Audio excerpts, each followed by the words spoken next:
안녕하세요. 이번 시간 우리 두 모집단에 관한 추론에 대해서 공부해 보겠습니다.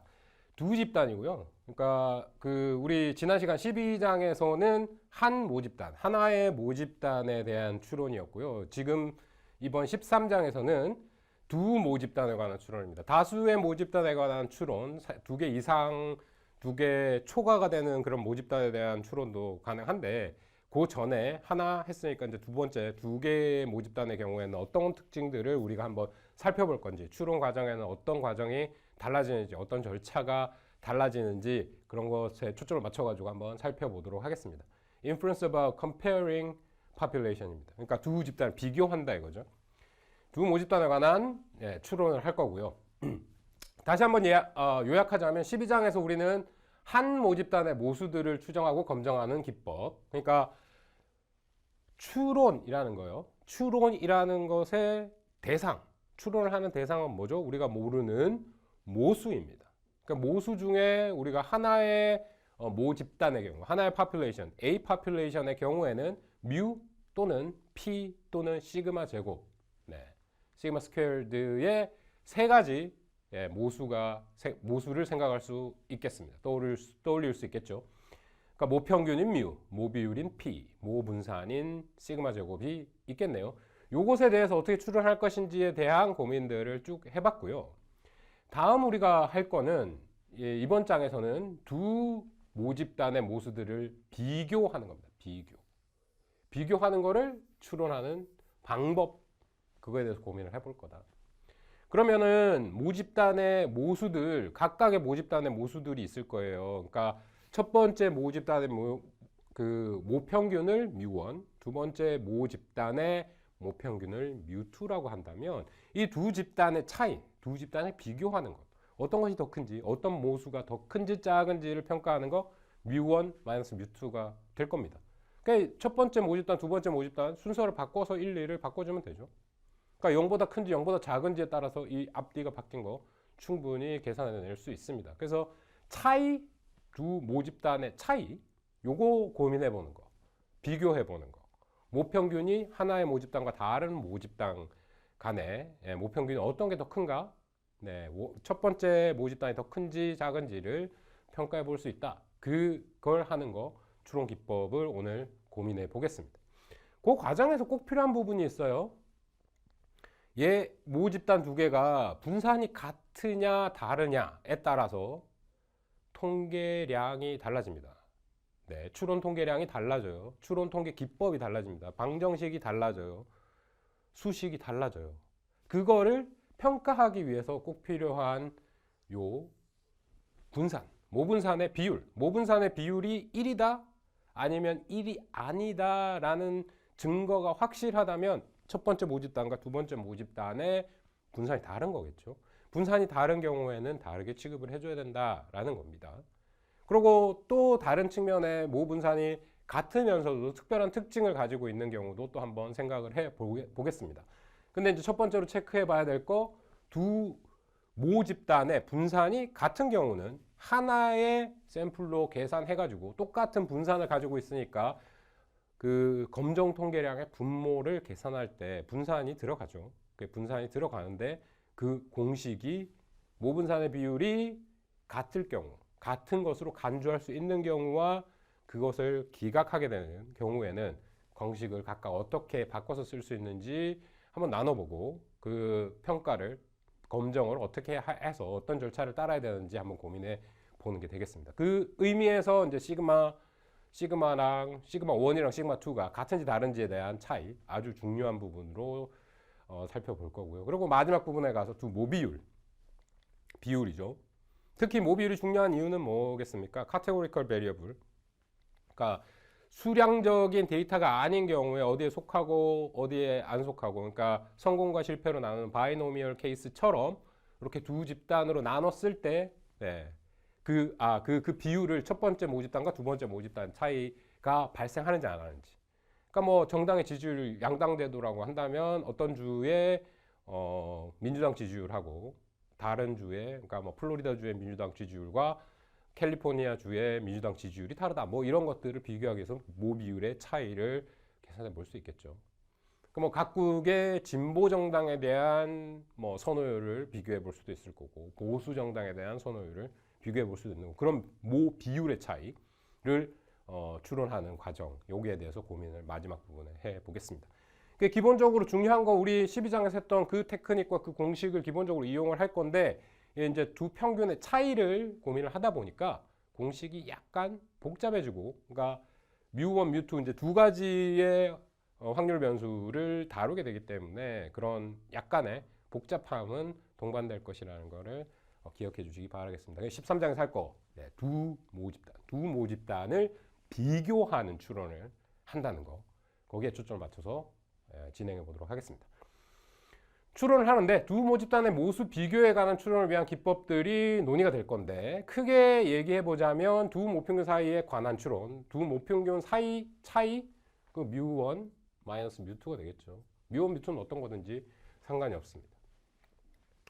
인디펜던트 샘플이랑 페어드 샘플이 있겠어요. 페어드 샘플은 조금 이따가 볼 거고요. 독립 표본의 경우에 대해서 먼저 살펴보겠습니다. 인디펜던트 샘플입니다. 그러니까 표본 자체가 첫 번째 모집단, 두 번째 모집단이 독립적으로 형성돼 있다라는 거죠. 짝을 지어가지고 우리가 데이터를 수집한 게 아닙니다. 독립적으로 수집을 했어요. 같은 집단일 수 있겠죠. 어떤 주, 캘리포니아주, 뭐 플로리다주, 캘리포니아주, 뉴욕주, 뭐 이렇게 그 독립된 공간에 있는 표본들을 그냥 추출을 한 겁니다. 짝진 표본의 경우를 잠깐 생각해 본다면 paired sample이라고 하는데, paired sample인 경우에는 주로 실험의 경우에서 많이 나옵니다.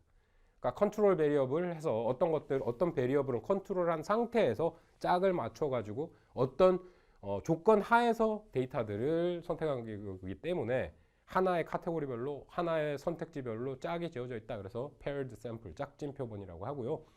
그 이전에 이제 우리 독립 표본에 대해서 먼저 한번 살펴볼 거예요. 그런 제약 없이. 그다음에 이제 이 독립 표본에 대한 모평균 차이, 요거를 추론할 건데, 그 추론하는 과정에서 분산이 같으냐 다르냐, 동분산이냐 이분산이냐, 동일한 분산이냐 동분산, 다른 분산이냐 이분산, 요 경우를 추론하기 위해서 요 모 분산의 비율에 대한 추론이 꼭 필요하다. 요거를 통해서 하나의 스텝을 적용할 수 있다. 그러니까 요 과정이 필요하다라는 거죠. 그 다음에 또 마지막에 이제 우리 살펴봤던 두 모비율 차이에 관한 추론이 있을 수 있겠습니다. 그러면 이건 뭐 모비율 차이니까 P1-P2겠죠. 요게 다르다. P1이 크다. 그러니까 P1, 첫 번째 모집단의 모비율이 두 번째 모집단의 비율보다 크다, 이 작다, 이런 것들을 추론할 수 있는 통계적인 방법에 대한 고민이 되겠죠. 기본적으로 요거 할 거예요. 그러니까 첫 번째 우리 12장에서 했던 거, 각각 모집단에 대한 모수에 대한 추론했던 거를 이제 두 개의 모집단이 있다. 여기에 초점이 맞춰져 있는 겁니다. 그러니까 처음으로 살펴볼 거는 두 모평균 차이에 관한 추론인데, 인디펜던트 샘플이죠. 독립 표본에 대한 고민이 되겠습니다. 독립 표본이 어떤 건지도 이제 예를 한번 보게 될 거고, 쭉 한번 보시죠. 두 모평균 차이를 검정하고 추정하기 위한 두 모집단의 각각으로부터 임의의 표본이 추출된다. 그러니까 각각의 모집단에 대해서 임의의 표본, 랜덤하게 선택된 샘플을 뽑아낼 거예요. 이렇게 추출된 표본들은 서로 영향을 주고받지 않는 독립 표본들이다. 인디펜던트하다. 서로 독립적이다. 그럼 뭐 어디에 영향을 받아가지고 표본을 선택한 게 아닙니다. 그렇죠? 자, 사실 모집단에서 우리 가지고 있는 모집단의 성질, 모수, 지금 우리는 비율에 대해서 얘기할 거 아니니까 뮤1 계산하고 시그마1, 시그마1 스퀘어, 그러니까 모평균 모분산을 모집단이 가지고 있을 텐데, 이런 특징들을 가지고 있을 텐데, 그거와 마찬가지로 모집단 2, 이 두 번째 모집단에서도 뮤2하고 시그마2죠. 시그마2 스퀘어가 여기 있을 겁니다. 이 두 개의 모수들을 우리가 고민해 볼 거예요. 거기서 이제 표본을 추출해내는데, 표본 크기를 하나는 N1, 하나는 N2를 표본을 추출을 했습니다. N1, N2가 다르죠. 같을 수도 있지만 다른 게 일반적이고요. 표본 크기 자체, 첫 번째 모집단에서 추출한 샘플 사이즈, 두 번째 모집단에서 추출한 샘플 사이즈가 각각 다르다. 그래서 N1, N2로 나눠서 썼고요. 만약에 같다면 n으로 쓸 수 있겠죠. 요거 근데 이제 각각의 크기가 다르기 때문에 n1, n2를 썼고요. 거기에서 나온 이제 모수들 생각해 보면 x1 바. 그다음에 여기서 또 계산해낸 s1 스퀘어. 그러니까 샘플 그러니까 평균이죠. 예. 샘플 민이 있을 거고 거기다가 샘플 베리언스가 있을 겁니다. s1 스퀘어고요. 그러니까 요거도 마찬가지로 각각이 있다라는 거죠. 각각이 있습니다. 각각이 있습니다. 이렇게 예, 계산을 해보면 x2 바도 계산해냈고 s2의 제곱, 네. 샘플 베리언스, 샘플 민들을 각각 모집단으로부터 추출한 샘플에서 구해낼 수 있겠다. 그렇게 각각을 독립적으로 추출해가지고 예, 여기 모수가 아니네요. 모수가 아니고 통계량이죠. 네, 통계량을 스태티스틱스를 뽑아낼 수 있겠다. population 요 특징이죠. 모집단의 특징인 파라미터, population의 파라미터, 샘플 사이즈에 맞는 스태티스틱 통계량들을 이렇게 찾아낼 수 있겠다. 뮤1 시그마 1 제곱, 뮤2 시그마 2 제곱. 요거 각각의 특징을 가지고 있을 거고 각각의 모집단은 그다음에 그 표본은 각각의 통계량 x1의 바, s1의 제곱, x2 바, S2의 제곱의 각각 샘플 민이랑 샘플 베리언스를 각각 구해볼 수 있겠습니다. 요걸 가지고 네 각각을 추론할 수 있겠죠. 각각을 요 모집단 하나만을 이렇게 바라보고 요거 하나에만 관심이 있다. 요거 하나에만 가설을 세운다. 그러면 우리가 12장에서 했던 거죠. 지난 장에서 공부했던 부분입니다. 근데 이제는 우리가 뭐 하고 싶다? 모집단 1, 모집단 2에 대한 비교를 하고 싶다. 그렇죠? 그러면 민에 대한 비교. 뮤1과 뮤2의 비교. 네, 민이라는 거 중앙값이니까 어느 게 더 큰지 작은지에 대한 관심이 훨씬 더 크겠습니다. 그래서 그 비교, 뮤1 마이너스 뮤2 차이를 추론하는 거, 그 과정을 살펴볼 거다라는 겁니다.